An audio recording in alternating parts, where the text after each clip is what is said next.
Football, also known as soccer, has enchanted people all over the world for more than 2,000 years.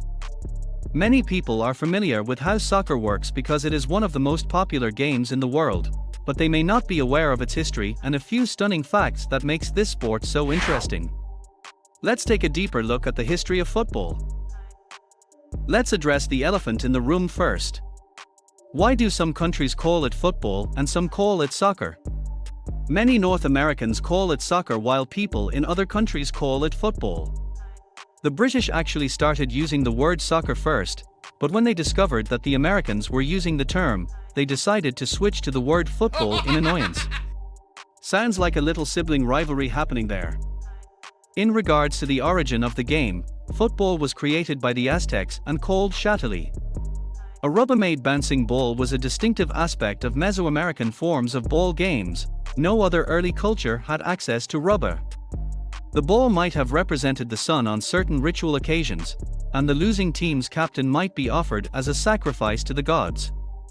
That's a really good reason not to lose a game. The most widely accepted legend stated that the game was invented in England in the 12th century. Football-like games were played on English meadows and roads in the 20th century, with the first official football game happening in 1863.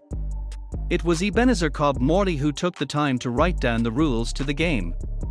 Prior to this, the game also included fist punches to the ball. This early form of football was much rougher and more violent than the modern version of the sport. Nothing like an elbow to the face to score that goal.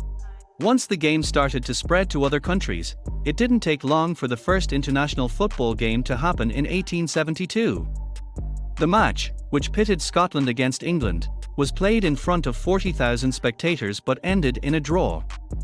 It involved the best players from both sides, and the entry fee was a single shilling, British currency at the time. Imagine paying your money only to watch no one win the game. Football made its first appearance in the Olympics at the turn of the century, 1900, with the English winning their first gold medal in Paris, France. The first World Cup happened in Uruguay in 1930 with 13 nations playing for the honors. European teams had to spend 10 days on a boat with no chance to practice. This World Cup was conducted in phases to give traveling teams a chance to play at least 2 games. Still, it was Uruguay that won the first title. One of the many benefits of the home field advantage. What's the difference between the Olympics and the World Cup though? We're glad you asked.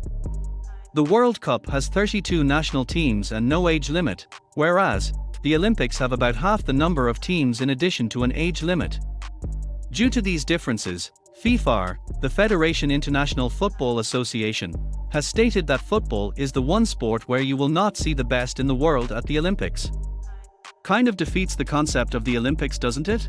Have you ever wondered what was the highest scoring football match? This story is a strange one indeed.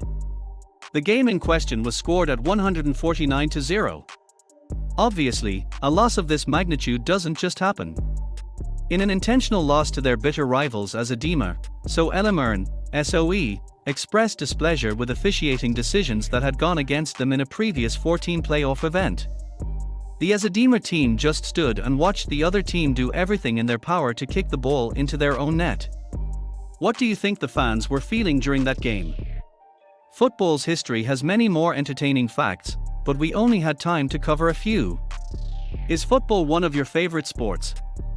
Kick us a comment below and tell us why.